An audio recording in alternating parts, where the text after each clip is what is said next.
Hong Kong, 7 millions d'habitants, une des plus grosses densités de population de la planète. Les prix des logements y sont parmi les plus élevés au monde et pas seulement pour les vivants.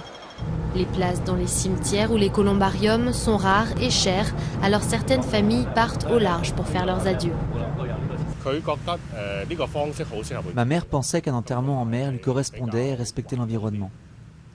Elle voulait être en communion avec la nature.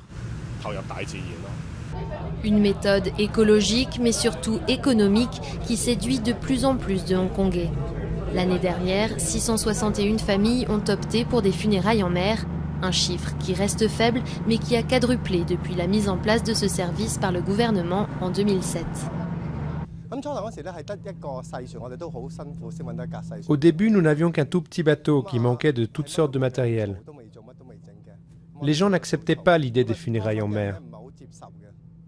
Mais aujourd'hui, c'est une méthode adoptée par de nombreuses personnes parce que ça devient une vraie tendance. Nous recevons beaucoup de demandes maintenant. À bord ce jour-là, 23 familles en deuil venues faire leurs adieux à l'un des leurs. Pendant le trajet, les cendres de chaque défunt sont placées dans un sac biodégradable qui se dissout une fois dans l'eau. Chaque famille participe à une courte cérémonie selon les croyances familiales avant de jeter les cendres à la mer. Mais ce mode de funérailles suscite des réticences, notamment pour des raisons culturelles. La tradition chinoise veut que le corps ou les cendres soient gardés quelque part pour que les proches puissent s'y recueillir et honorer la mémoire du défunt en lui apportant des offrandes. Répandre les cendres dans la mer ou dans un jardin du souvenir, ce n'est pas une solution pratique que tout le monde peut adopter. Ça ne résout pas le problème du manque de niches, à cause de la tradition chinoise de piété filiale.